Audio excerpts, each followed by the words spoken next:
Hey, this is John Lee Dumas of EO Fire, and welcome to Master Leadership. Great leaders ask great questions, and this podcast takes you on a journey to master leadership with questions that matter to leaders who matter with your host, Lily Sanabria. Hi, this is Lily, and welcome to Master Leadership Through Crisis series, where we will connect with leaders worldwide to gain insights on important questions to help us navigate through rough waters.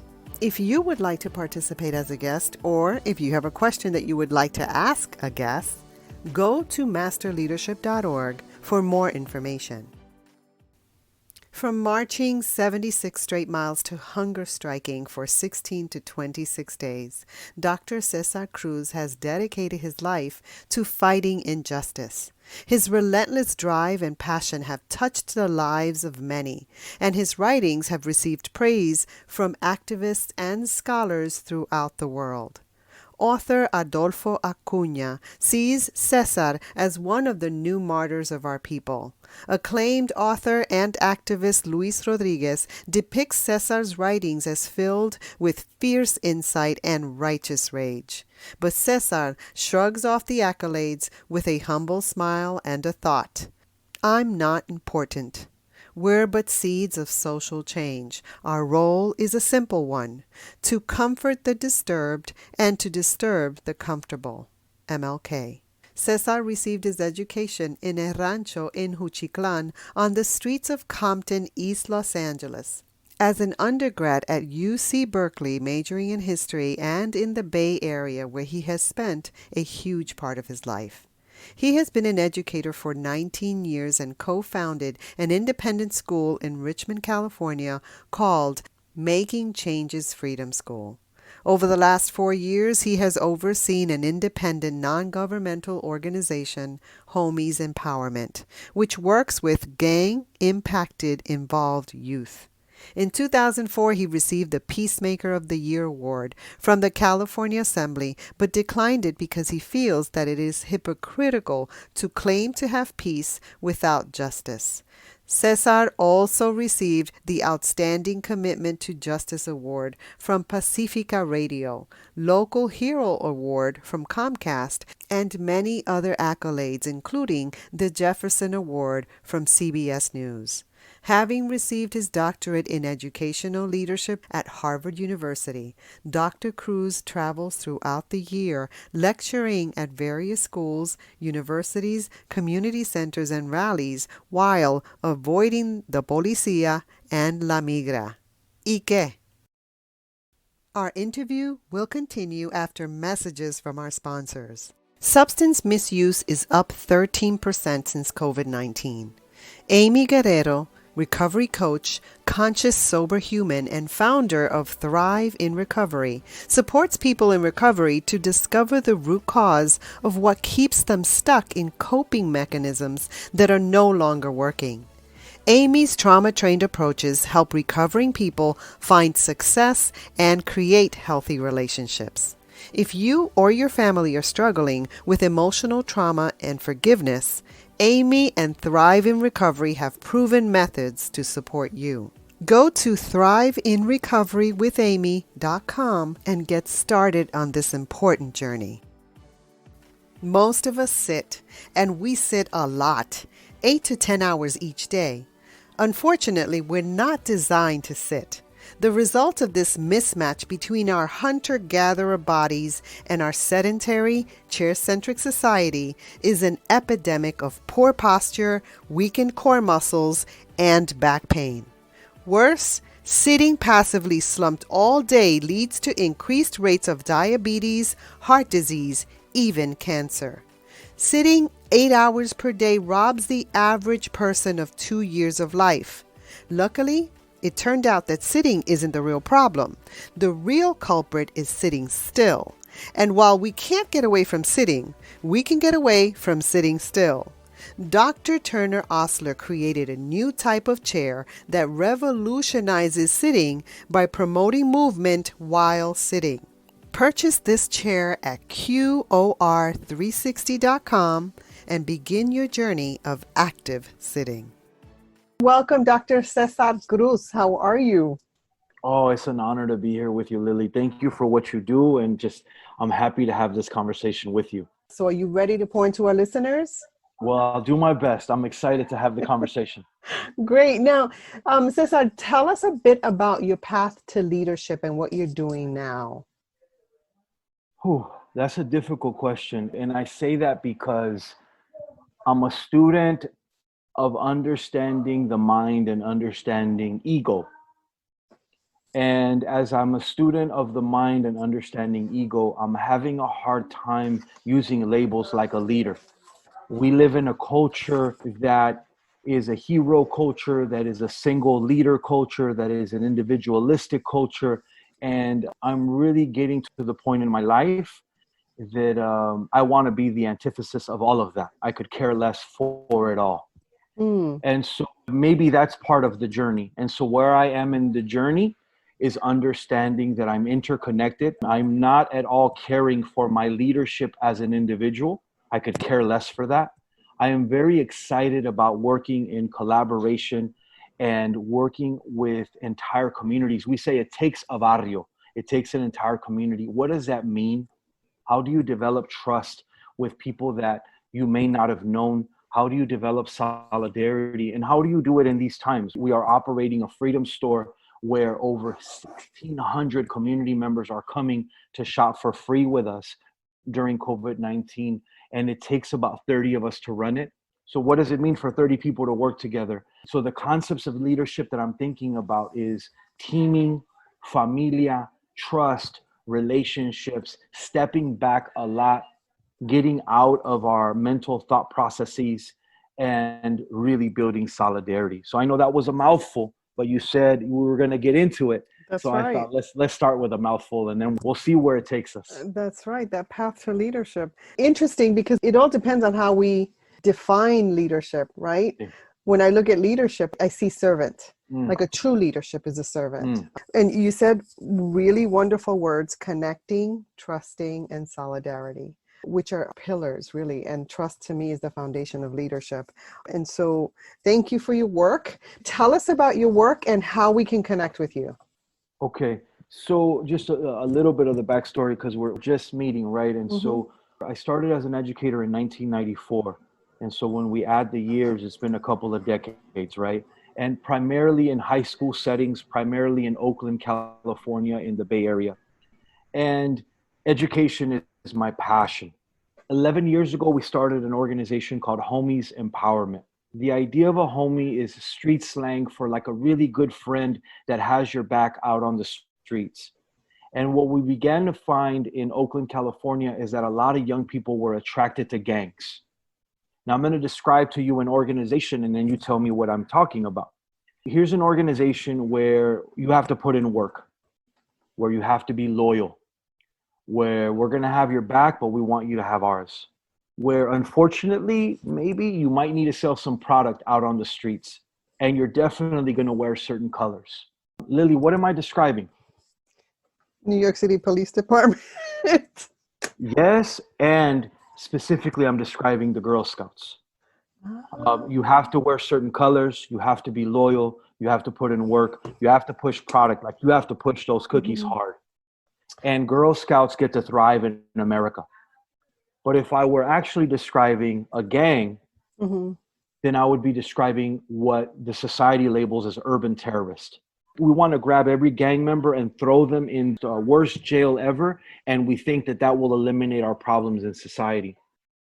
Well, my experience as an educator has been completely the opposite. I've seen young people find refuge and brotherhood and sisterhood and a sense of belonging and a coming of age and ceremony, all in gangs.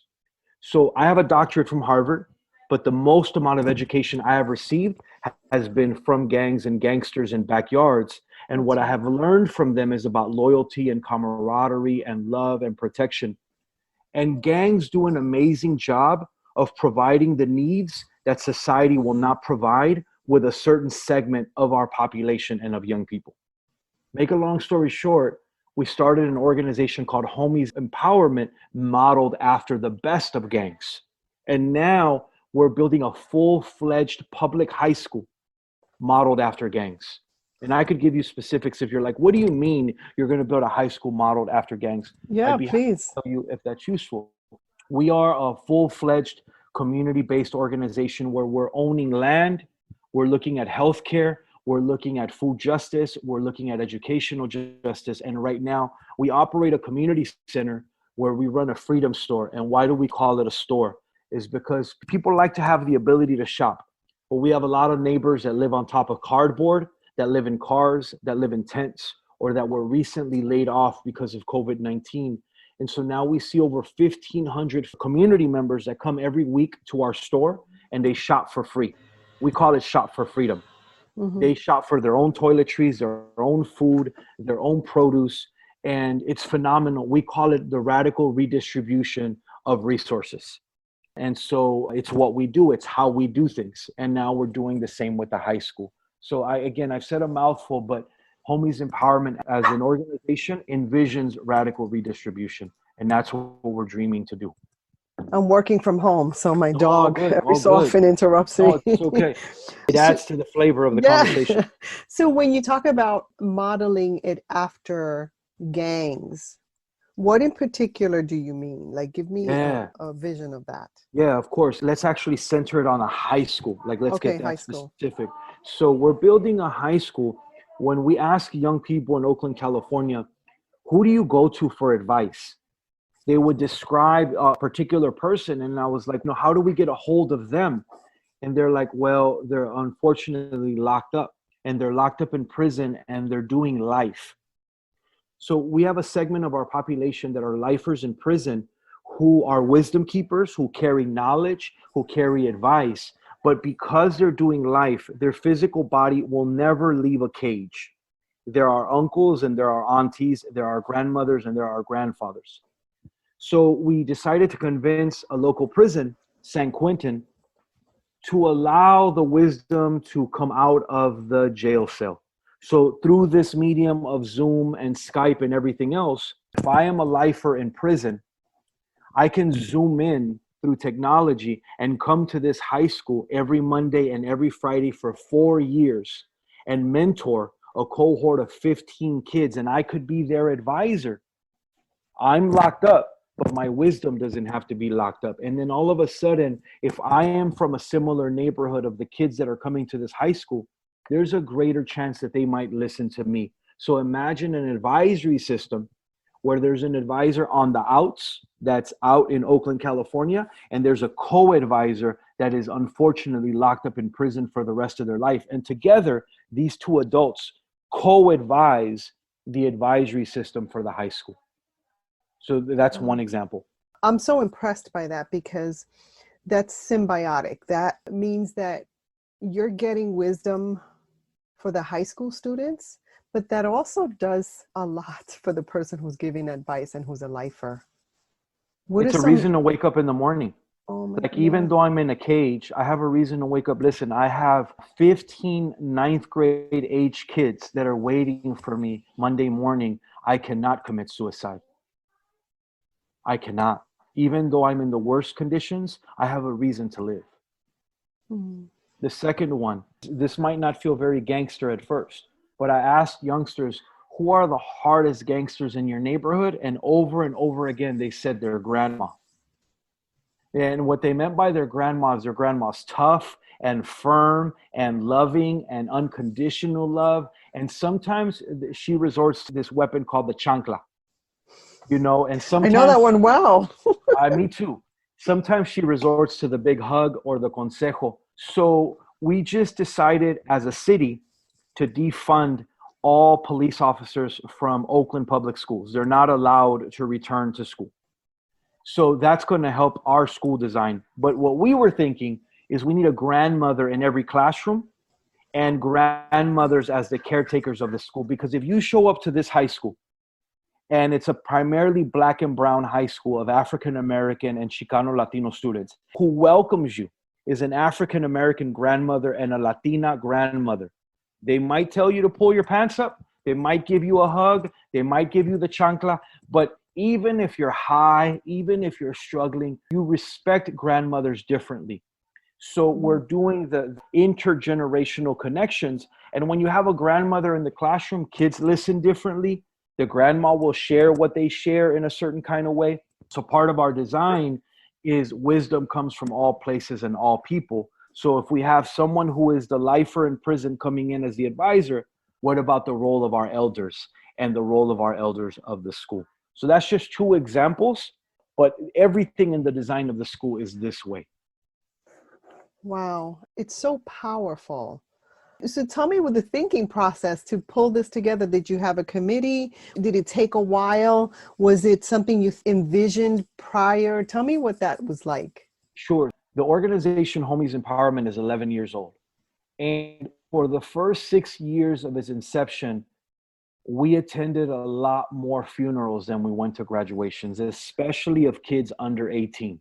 There's 2 funeral homes that I know very well, and we would sit in the back with mothers grieving in the front. A lot of the teenagers had a t-shirt with the face of their loved one who had been killed, usually ages 13, 14, 15. And everybody was angry and wanted to resort to violence, to retaliate. And I just felt dumbfounded. And some of our other co-founders felt dumbfounded. And they're like, we have to do something different. But we didn't know what it was yet. Mm-hmm. And so many of the young people said, we love your after school program called Homies Empowerment. We love Raza Studies. We did a Latino history class, but through film. We love the boys group. We love the girls group. We love all the trips that we do. We love the weekly homies dinners where rival gang members come together every Wednesday. That became so popular that we got visited by a Nobel Peace Prize winner. Ms. Rigoberta Menchú came all the way from Mexico. She was in exile and came to visit us and spend time with us. And we're like, we're on to something. But when you become an after school program, just listen to that name. It's after school. There's a perception that something happens in school called learning. And then when you're done with that, you go to after school and then you do something else. And we thought, what if we turn our backyard after school program into the school? So then we started convening meetings over the last 3.5 years with young people, and they began to have crazy ideas. And these are the crazy ideas they had. What if we had our own restaurant in the school and all the money goes to our pocket? Okay, why not? Let's do it. What if we had a bakery?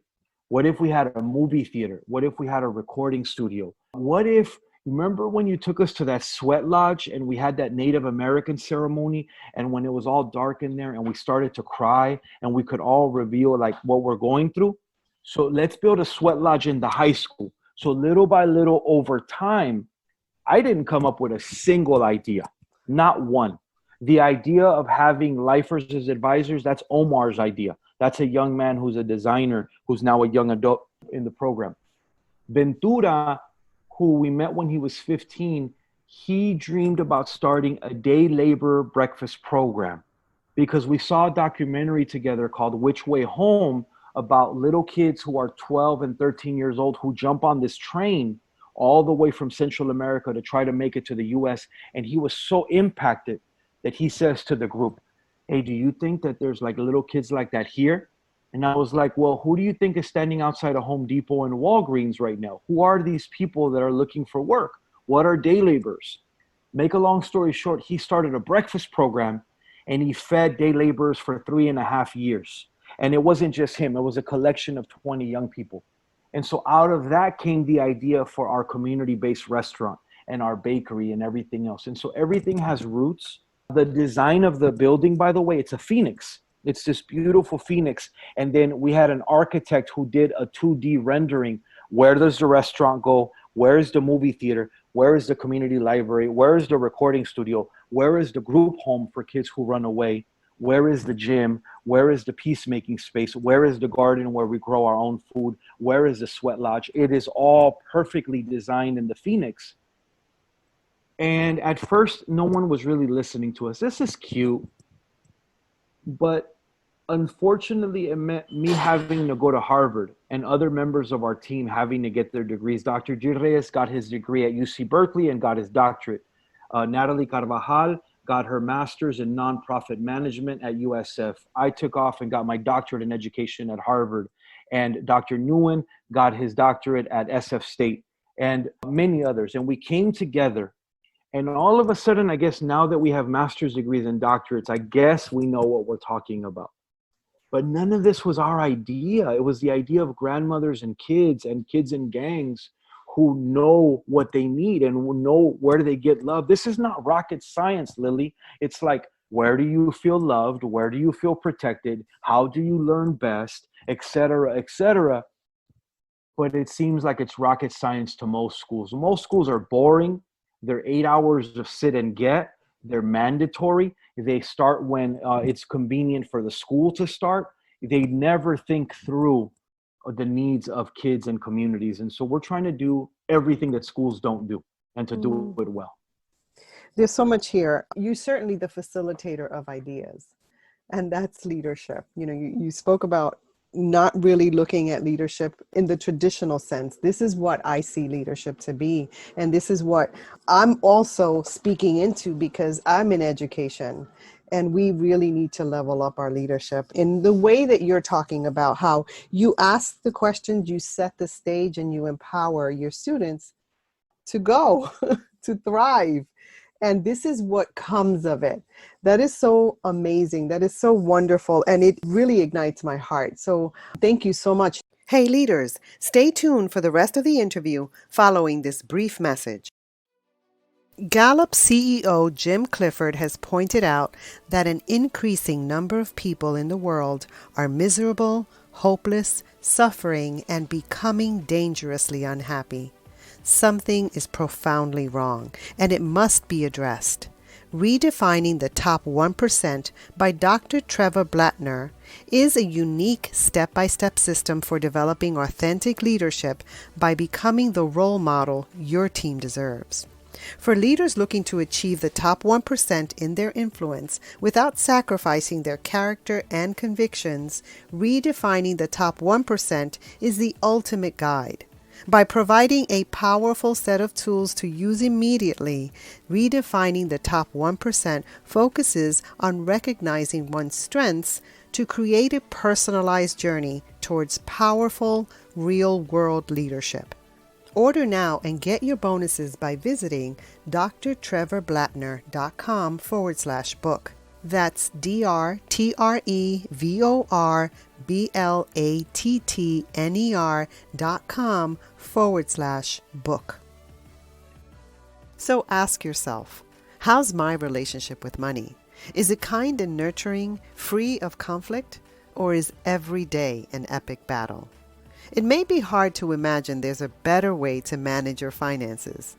It's actually easier to bury your head in the quicksand and hope it will never go away. It won't. If you're ready for a change, check out this book by Henry Doss, FQ, Financial Intelligence. Now, you can buy it on Amazon. Instead, how about a quick money lesson? Get it free at bookbaby.dasknowledge.com. That's bookbaby.dasknowledge.com. If you like what you see, check out his course at dosfq.com, where you can learn it all from a master.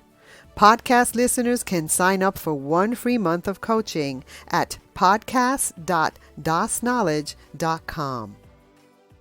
Now, I know that people who are listening to this, because we have gang members on Long Island and we've had a problem, but we haven't had these types of programs. And they're good-hearted people that really want to help. So where can we get a hold of you?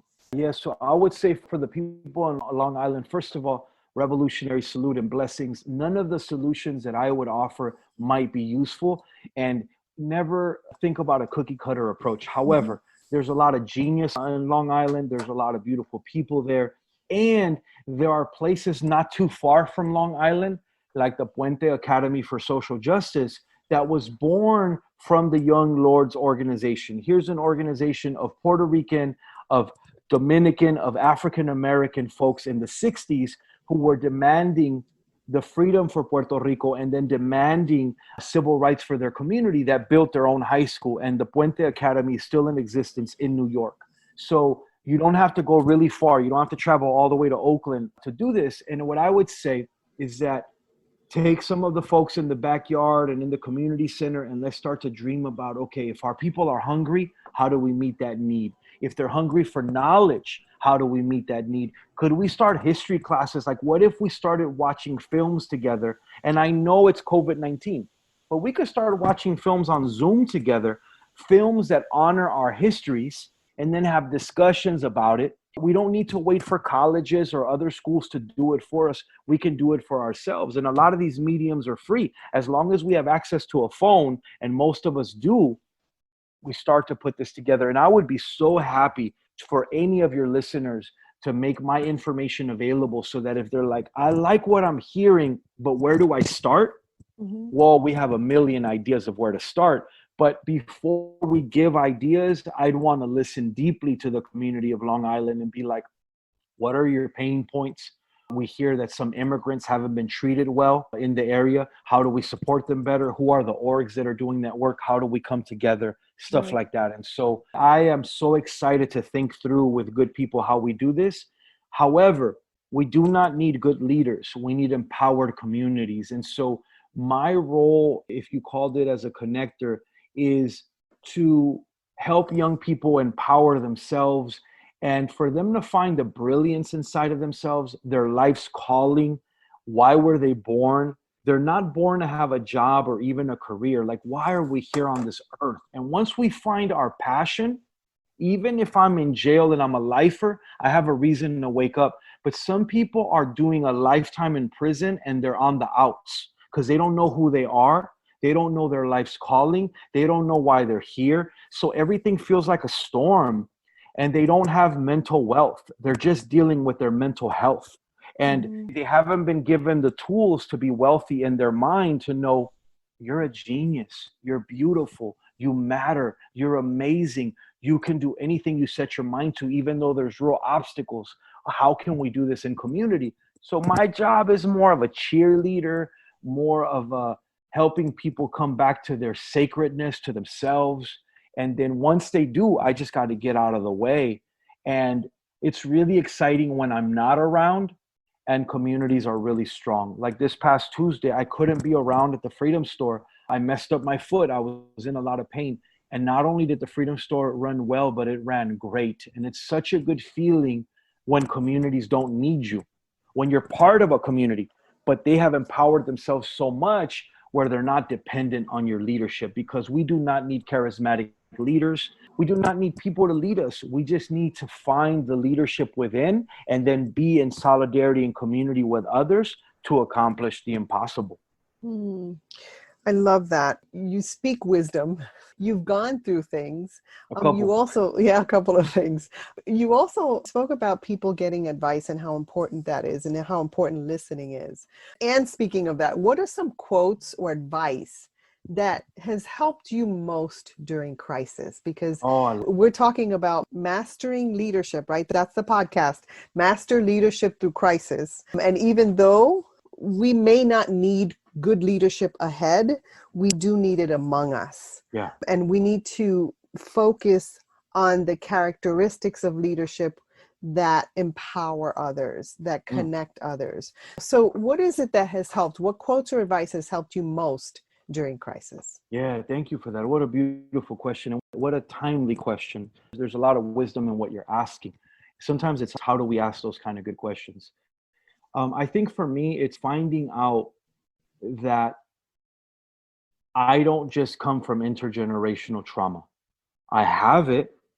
There's a field of science that has proven it called epigenetics, which just simply means that through DNA, they're able to prove that some of the trauma that my mom experienced and that my grandma experienced has been passed on to me. But the field of science that doesn't yet exist is the science that we know to be true called intergenerational wisdom. I also carry the wisdom of my mother and my grandmother. And right now, last night, I had a couple of community members who were deeply sick and they were worried they have COVID-19. The gripa started coming, the sore throat. And I had to tap into my grandmother's wisdom, who said, okay, mijo, get a purple onion, get 3 pieces of garlic, get some cinnamon, and get some rosemary. Boil all of that.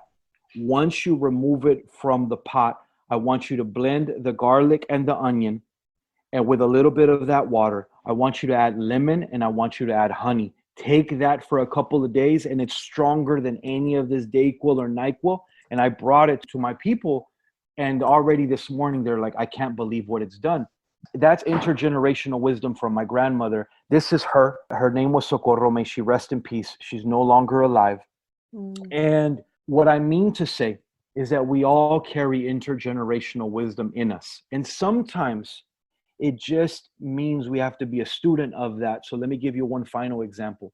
Is I speak to someone who has passed away a lot. I speak to a woman named Harriet Tubman. Harriet Tubman is a historical figure who is now considered an abolitionist and a freedom fighter who was dealing with viruses and dealing with organized racism and dealing at a time where Black lives didn't matter. And they still don't today. That's why we need to fight for them. But many lives don't matter. And Harriet Tubman, half of her body was paralyzed at a time, and she had to connect to her spiritual self. She had to figure out an underground railroad. She had to figure out a mapping system. She had to organize the country of Mexico, Canada, and the US. She had to deal with not only racism, but deep sexism that still exists today. And she always found a way out of no way. So Lily, here's the advice. Is I have Harriet Tubman write to me or speak to me on a nightly basis. And it begins like this. Dear Cesar, I know you're worried right now about your wife and your kids and COVID-19. I want to remind you of some things from my life. I want to talk to you about the Underground Railroad. I want to tell you how difficult it was, but how much I prayed and I took action and I never gave up. Cesar, don't give up. Cesar, there is a way. Study me, study Malcolm X, study Gandhi, study others. And there's been viruses before, and then there's been storms before. We dealt with syphilis, and we dealt with smallpox, and we dealt with hurricanes, and listen, Cesar, they sent people into ovens, and there's been Holocaust, and there's been survivors. So if we have survived everything else, Cesar, do you think you're not going to survive this? And so I'm sharing with you a tool called Intergenerational Wisdom Love Letters. And what all of your listeners, what I want to ask you to do is to think about the people in history and your own blood family who are now ancestors who deeply love you or who you deeply admire. And I want you to imagine the way I do.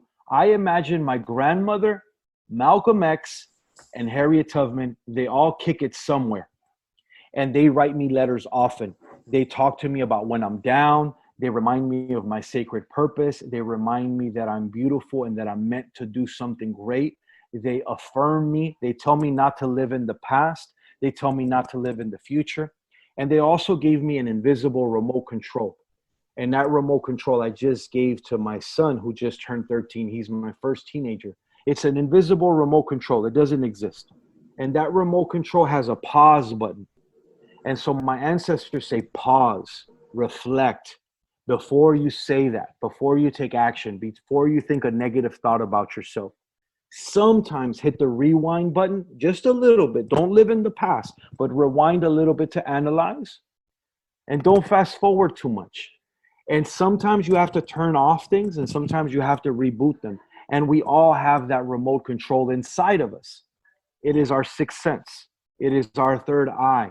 It is metacognition. It is the ability for us to analyze what's happening to ourselves. And then where does hope grow? So my people, would you please grow your hope chest and remember what your abuelita went through. Remember all of the battles that our ancestors have been through. They might equip us with a 21-foot ladder to deal with 20-foot borders. 20-foot borders are obstacles that we face. 21-foot ladders are the way to get over them. My mother was deported on 3 occasions and she always found a way to come back. The only thing they did to my mom is beat her and jail her and deport her. But her love and her resilience was stronger than hate. And she's still alive today. And she gave me that 21-foot ladder. So now I'm going to remind you, you have a 21-foot ladder. You have intergenerational wisdom. You have so much wealth. You have an invisible remote control. May you use all of these. May you tap into all of these, and you will weather every storm and look at every storm both for what it is and what it's not. Don't over worry. Don't overthink of the past and the future. Be in the present and be thankful. Like, do you have limbs and do they work? Give thanks. Do you have eyes and do they see? Give thanks. Do you have ears? All of these things are meaningful, but sometimes we just have to remember and have a spirit of thankfulness, have a spirit of hopefulness, have a spirit of resilience, and then take action. We cannot stand idly by while all of this is happening. And as you take action, as you are a servant leader, as you serve, but first yourself. It is not self-centered to center yourself. And so as you serve yourself to be mentally strong, spiritually strong, emotionally strong, and healthy, physically healthy, then you can serve others and you can do it at the same time. So I'm on this call with you, but if you see me starting to work out, I used to be 300 pounds and very healthy. If you see me drink water, I'm the only temple I got, and my body is a temple, but I used to treat it like a trash can, and I used to treat my mind like a trash can. I wouldn't let any thought come in and stay there, and our mind plays tricks on us. So now I'm becoming a student of the mind, a student of the body, a student of the heart. And as you do all of these things, watch you get stronger. It doesn't mean it's foolproof, but these are all of the tools that we need to weather every single storm. Oh, I got tools for days. And so Well, I love our toolkit. I love it. And we need it. And this is why we have these conversations. And as you're saying, we need to value ourselves, because if we don't value ourselves, we're not going to value others, even though we think we do. It's just not going to happen. Cesar, before we move on, I want to know where we can connect with you. Give me a website. Tell us about how we can connect with you. So we have a website, and it's Homies Empowerment. Instead of .com, it's .co.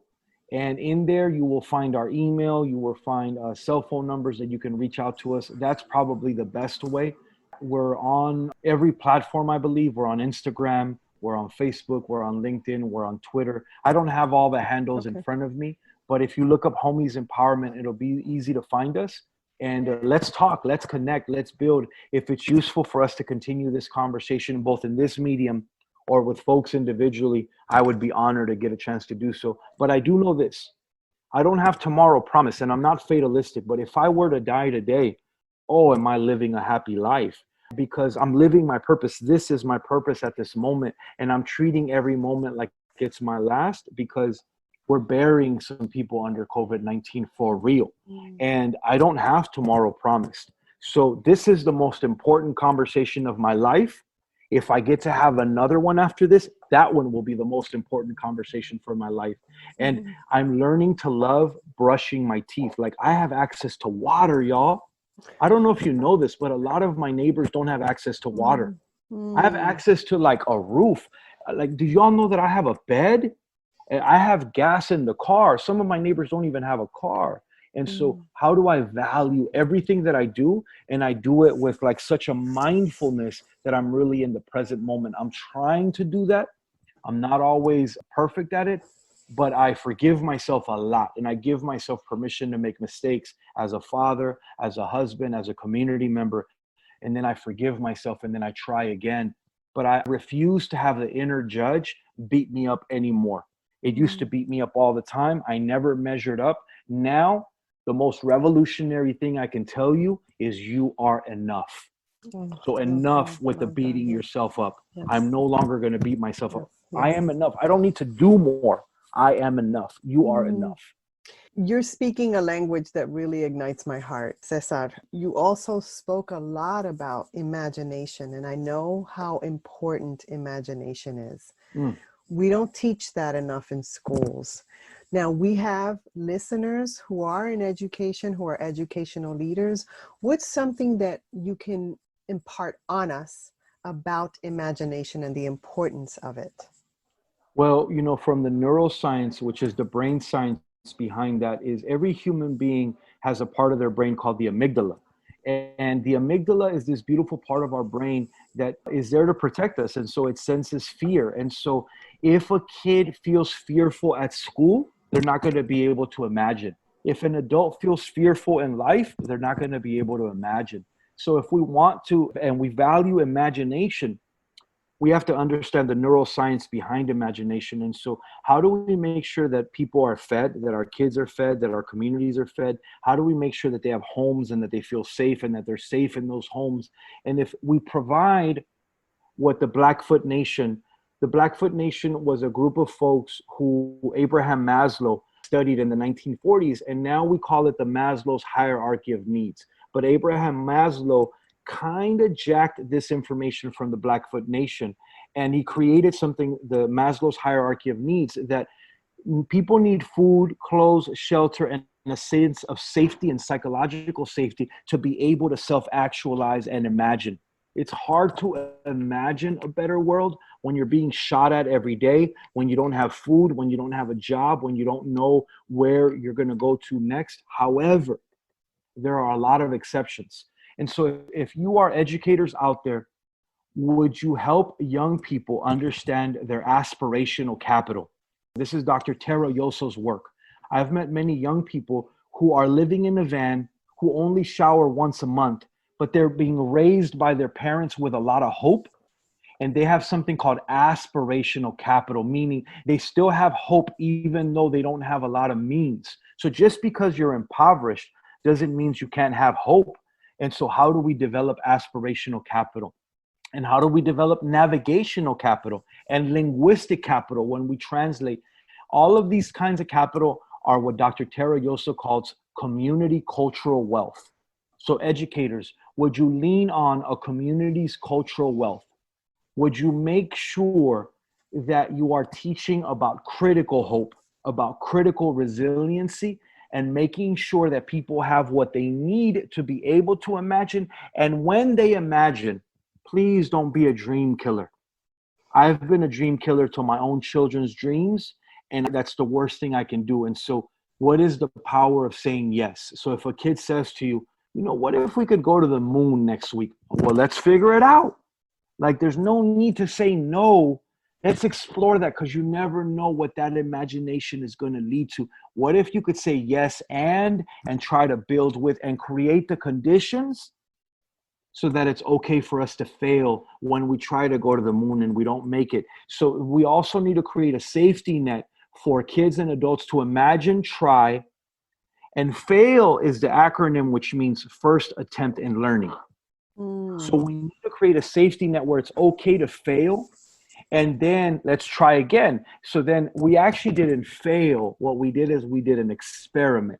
We tried something and we learned something from it. We analyzed it, and now we try another experiment. So what if there's no more fail in school? What if the letter F disappears and the only F we have in school is forgiveness? But what if we got rid of the letter F and no one could fail because we had the safety net to still try again, and we didn't make fun of people's imagination or their dreams?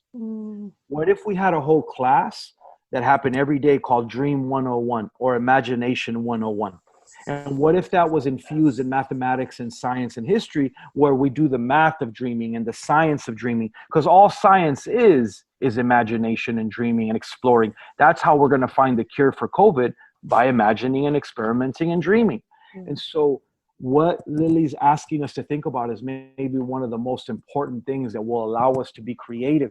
Haven't you seen how creative we are under COVID-19? Under COVID-19, we have mass culture. We have all these amazing things of graduations that we've done. Even my 8-year-old, Quetzali, I want to show you how she cuts school when she doesn't want to be on a boring Zoom. Remember when we used to cut school and go to the back of the school and do some things we weren't supposed to? You could do that in Zoom. My 8-year-old daughter, with her imagination, came up with this. I'm going to show it to you. It's called Zoom face. If you're in a boring meeting, Quetzali said, and you want to disappear, just do this for like an awkward 20 seconds.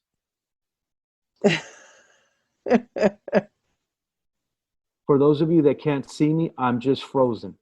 My 8-year-old daughter, with her imagination, found a way to cut school from a boring class. That's freaking genius. What can I do as her parent? Encourage that. Mija, come up with more. Do a drawing about that, et cetera, et cetera. We have to encourage imagination. We have to feed imagination. We have to nurture imagination. We have to provide a safety net for when the imagination doesn't go the way we want to. We have to affirm it. We have to fund it. And we have to have it in every single class, from mathematics all the way down to science. And if we do, we will create the conditions for another world being possible. If you don't believe me, I got a chance to go to Cuba when Cuba was really being attacked by the embargo. Why is the entire system in Cuba free education and free university? Why are people so resourceful there? Because they had to imagine and they had to be creative, and they weren't just worried about how difficult the times were. They found a way out of no way. And now internationally, Cuba has the least amount of COVID-19 cases for the entire world. So what can we learn from places like Cuba, where people imagine another world and dream it? I'm not saying they're perfect, but what I'm saying is we need to study the people that imagine a new world, and we need to develop game plans. So that's my very long answer, but imagination is everything. It is a springboard to everything. That's right. Thank you so much.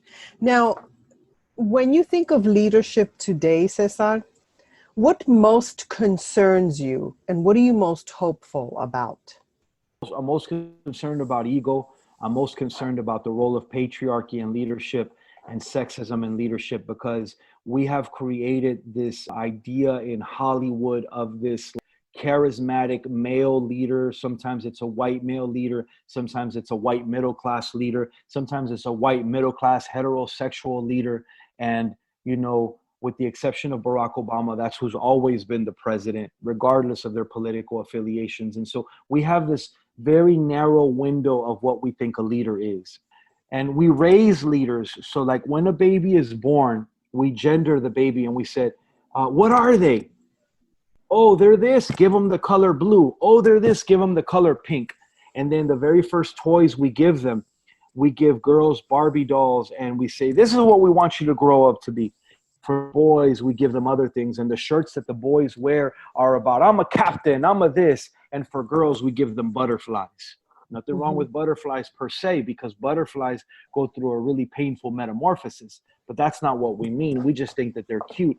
And so we, from the very beginning, we are creating and perpetuating patriarchy, and we're raising male leaders, and we're not addressing patriarchy. That deeply concerns me.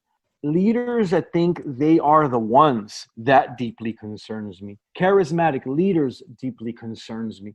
Leaders who think it's about them deeply concerns me. What gives me hope? People like Fannie Lou Hamer, who we don't know much about in history, who understood about collective leadership, that gives me a lot of hope. Harriet Tubman gives me a lot of hope. Lolita Lebron gives me a lot of hope. Ivy Santa Maria gives me a lot of hope. Rigoberta Menchú gives me a lot of hope. Dilcia Pagan gives me a lot of hope. Lucy Gonzalez Parsons gives me a lot of hope. All women, all in leadership, some alive, some ancestors who are amazing at what they do and what they did, and we could learn from. And these are names, please look them up. And we need other models of leadership. I am inspired by the Black Panther Party.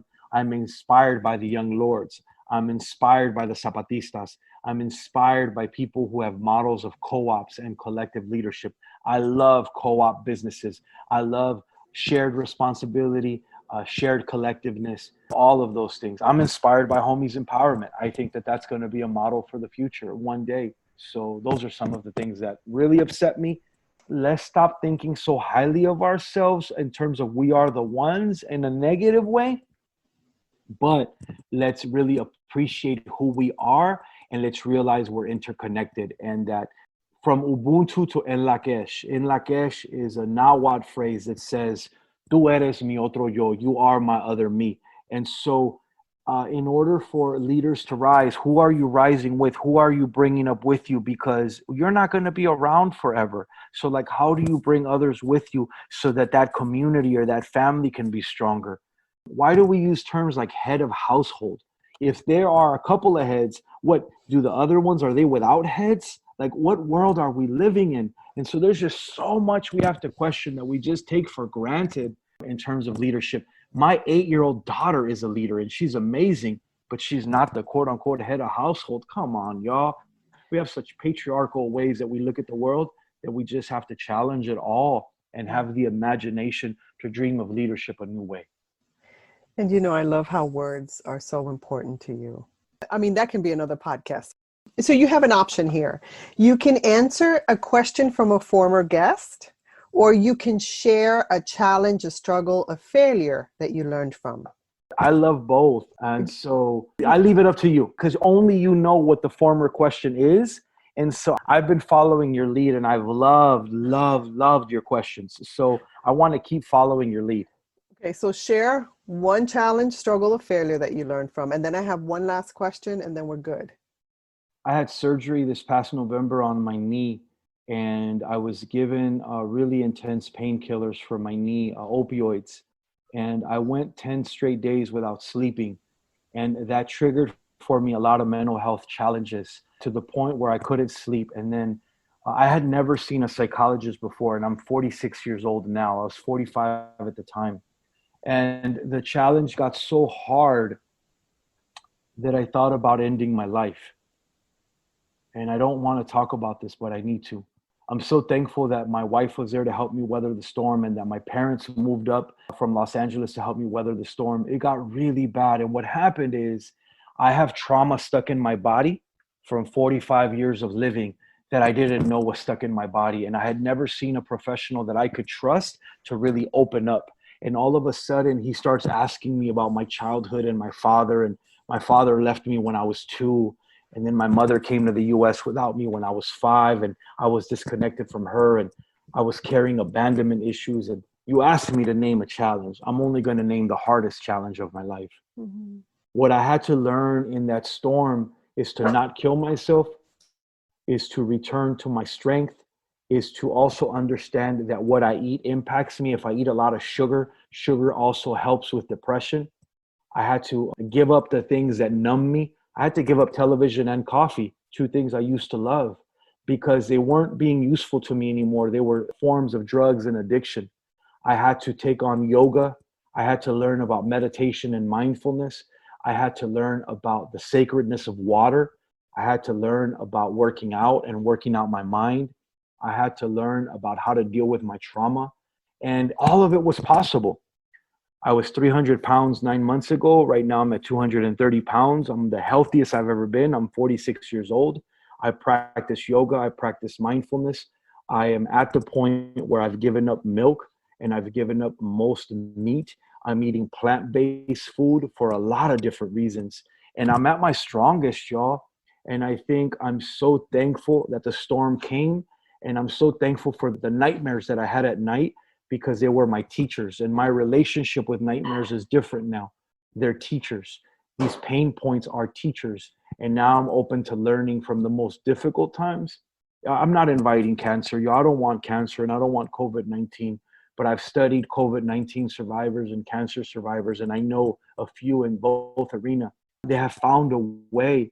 And so I don't want to bring anything else on, but if it comes, I'm learning to weather storms better. And the reason I tell you I have a lot of tools, I didn't tell you when I got them. I just got these tools. I've been around for almost 5 decades and I just got these tools. Where have they been all my life?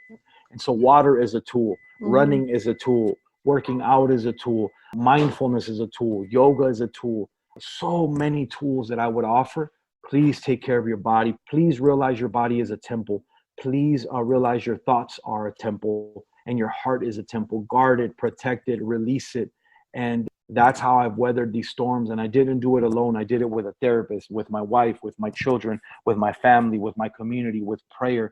I've been working out a lot. My mind, my spirit, my heart. And if you feel it, if you can physiologically feel something when I speak, it's because a lot has happened in my life.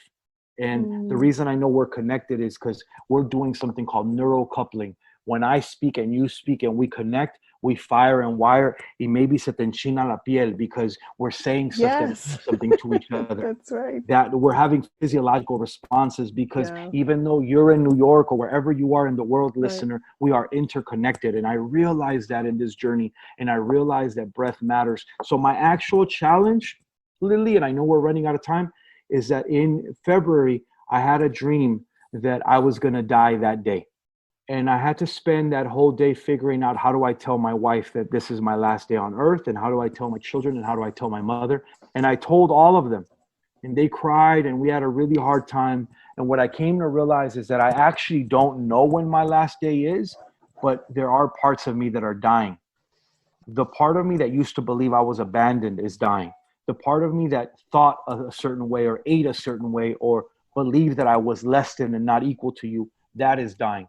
So on my birthday, I buried the old me, and I'm in my infancy. My birthday was in February. I'm about 6 months older or 5 months old right now.